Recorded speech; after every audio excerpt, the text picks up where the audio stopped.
Hey YouTube, I'm Coach Dragonmar and welcome to a new video. Today we'll be covering the 5 most common mistakes that controller/smoke players make and how to fix them.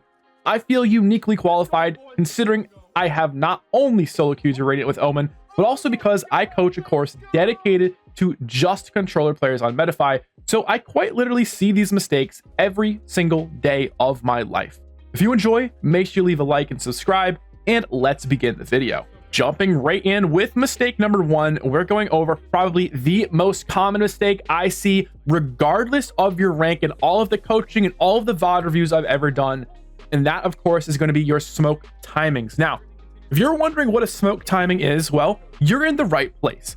A smoke timing is essentially the time it takes for a smoke to land relative to your team's position. Okay, their position on the map is the absolute key word there, right? It's very important that a smoke lands before your teammates are peeking that position. For example, if we take Haven, for example, on a site, and we think about the smokes we want to do there. Well, most of us know that we actually want to be smoking Heaven first, as Heaven is generally more of a threat and the first peak location by our team, because let's be honest, everyone runs down A main and A long. No one actually goes sewer except for me. I feel like I'm a crazy person sometimes. But regardless, people peek A long fast. Right where the orb is where we're talking about. That's when you come into contact with, you guessed it, the Heaven player. And as we know, Heaven is a default smoke. Because of that, the timing of the smoke is actually everything. If the smoke lands too early, it may fade as some of our trailing players are making their way in, possibly leaving them vulnerable to someone peeking late from Heaven who is just hiding in the smoke. If it lands too late, and this is the major problem, and this is the most common problem, is late smokes, then, my friends, we have a bigger problem.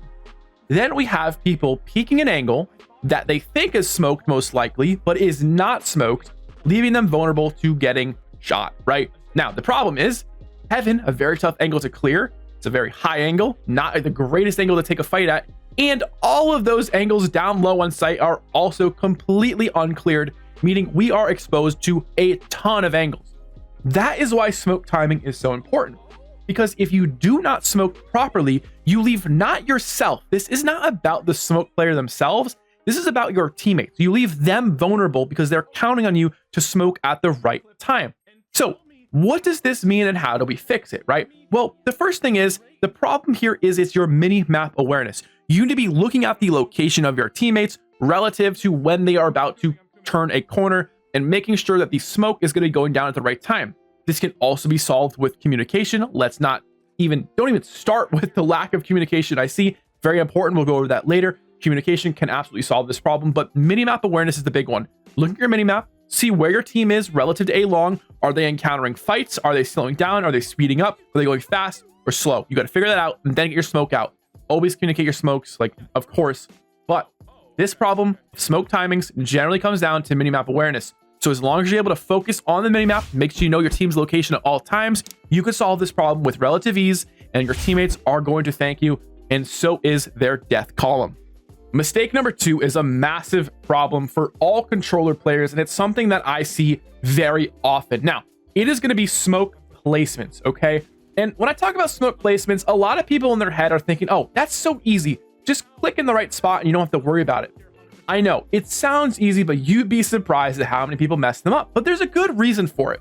In my opinion, one of the most common reasons for poor placed smokes is they are being rushed, right? A lot of people rush their smokes. They do not value the extra 0.25 seconds it takes to put down a perfect smoke, and they end up making a lot of very simple mistakes. What are those mistakes, you might be asking? Well, the most common one, of course, is going to be leaving cracks in your smokes. There is a crack in your smoke, you have failed your one and only job, I would say.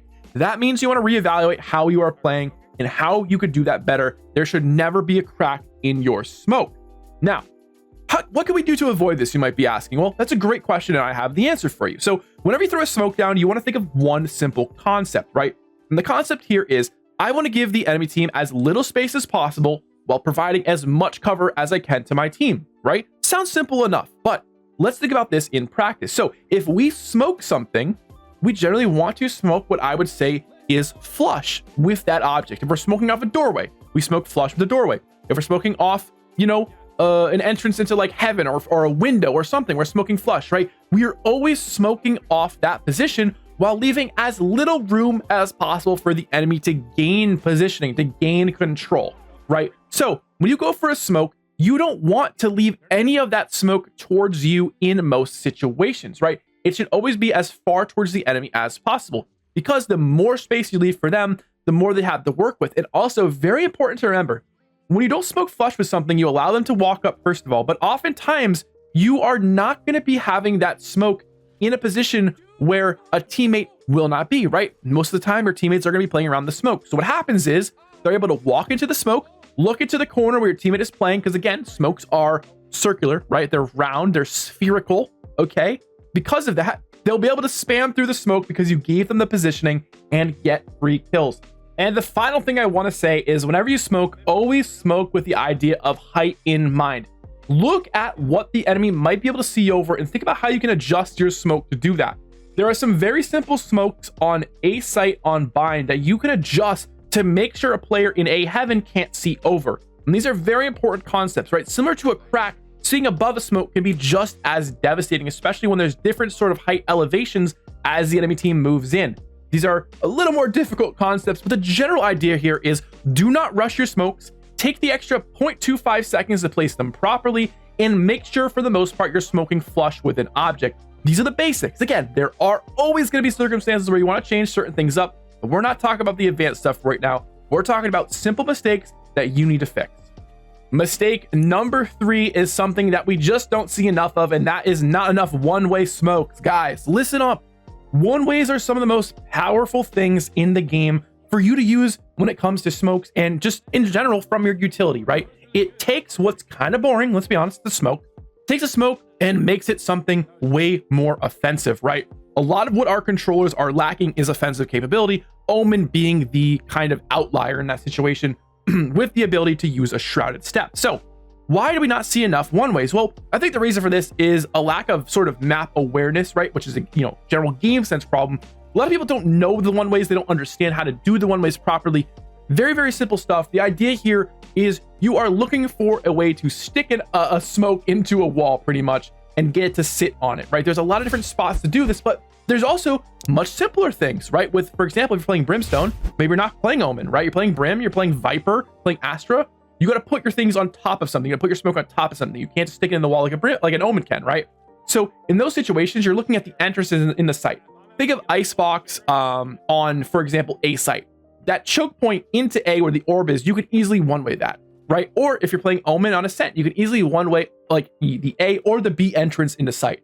One-ways are very important for a few reasons. First and foremost, pressure. They put a lot of pressure on the enemy team. If an enemy wants to push a one-way, they are automatically at a disadvantage. But at the same time, a one-way will also deter enemies from pushing. So there's kind of this middle ground where you have to figure out how to actually get the enemy team to push your one-way while also making sure you're in a position to get the kills and you're not doing something dumb. So the key here is to not do one-ways too often, right? Be very cautious with how often you're doing them. If you do them too much, the enemy team is just going to wait them out or not push through them. Make sure the enemy team has used some utility if possible to try to take site, whether that be darts, flashes, nades, mollies, right? All of those things are a commitment to the site. If they do that, I think there has a much higher chance they're actually going to push you into the site. Therefore, your one-way is going to have a more of an effect because I think they're more likely to push through it. That is generally what I've found. So one-ways are extremely important, and I would definitely say one of the biggest mistakes I see is people do not take advantage of them enough. They are amazing, and they are must-learns for every map. Mistake number 4 is one of my favorites, something I talk about a lot. It's about valuing your life, okay? And it's all about early deaths. Mistake number 4 is too many players are dying early on controllers. You might be thinking to yourself, well, Kyle, why does this matter, right? Coach Dragonmar, why does it matter if I die early in a game? Well, I'll tell you why, friend. It's because you have smokes and your team needs them. The end, right? Most of the time, one team is going to have one controller, okay? Very rarely do we see double controller comps run. When we do, generally someone picks something they probably shouldn't have, right? And the problem here, unless it's like a Viper smoke, okay, I take that back. But listen, the problem here is an early death on a controller is very important. It means that you lose the ability to deny vision. If you're trying to take a site on, let's say, Fracture, and you don't have smokes, you're feeling pretty darn rough, aren't you?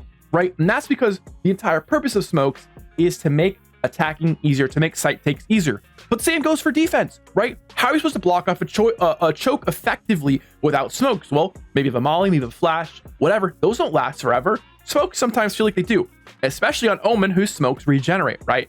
This is why it's very important to value your life on smokes, because your team loses the ability to essentially block off vision, deny map control, making the enemy team's life so much easier. And don't even get me started about what it does for oppers, right? Makes their life the easiest. They're just having a blast playing their little point and click adventure. So how do we solve this?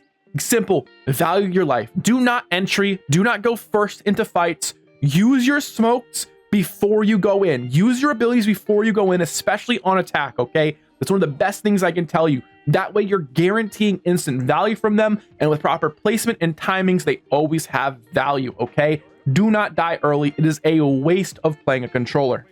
Mistake number 5 is near and dear to my heart as someone who likes to think of themselves as a bit of an IGL/shot caller, and that is, of course, a lack of communication, specifically not calling out the abilities, not necessarily like all the other things that deal with communication, but your abilities, and in particular, your smokes or your Viper wall, whatever, right? Very important. You might be thinking, okay, this is really simple. Why are you even bringing this up? Because it matters, okay? Because I have found in my coaching that one of the most important changes my students have made for themselves is they have started calling out all of their smokes, and if they're playing Omen, all of their flashes, okay? These two things alone have solved so many problems, right? And I am being told in my DMs every day, I'm ranking up. I ask them, what are you doing differently? They say this communication is changing everything, making my life so much easier. My team is actually playing off of my abilities, and all I do is sit there and smile, say, I told you so. I don't actually say that, but I think it, right? Because it's simple. If you call out a smoke, you're not calling that out for yourself. You know where the smoke is. You're the one placing it, calling out for your teammates. Why do you call it out for your teammates? Because they do not know smoke timings. They don't know the placements. They don't know the locations. They don't know when you're doing stuff. It's hard for them to focus on that when they can barely focus on their own game, okay? Do you trust your teammates enough for that? No. Call it out for them. If you call out the location, it allows your team to have better peaks, to have better timings, and to take better fights, ultimately increasing your win rate. There is literally no negative to call out your smokes. Now, if you call it a paranoia, again, one of the biggest things I talk about is follow-up. How are you supposed to follow up a paranoia as a teammate if you don't know the Omen is going to do it, right? Very simple stuff. Call it out. Same with Aster utility. Call it out, right? These are very important concepts. It sounds so simple, but when you do it, you will see a world of difference because it allows your team to make a play off of what you're doing. And the smoke thing in particular is going to save so many early deaths. Sometimes the calm has to be, don't peek, I'm smoking, wait 5 seconds, I'm smoking, okay? That will save like probably 20 deaths per game for your team. I'm not even joking. But listen, guys, I think that is where we want to end the video for today. This has been 5 mistakes for controller players. If you guys are interested, once again, check out the Radiant controller smoke package I have on my Medify at medify.gg/@Dragonmar. It's my most popular course for a reason. You're going to learn a lot from it. I promise. If this is a role you're interested in, make sure you check it out. And I will see you guys next time. Hope you enjoyed the video. Take it easy and peace.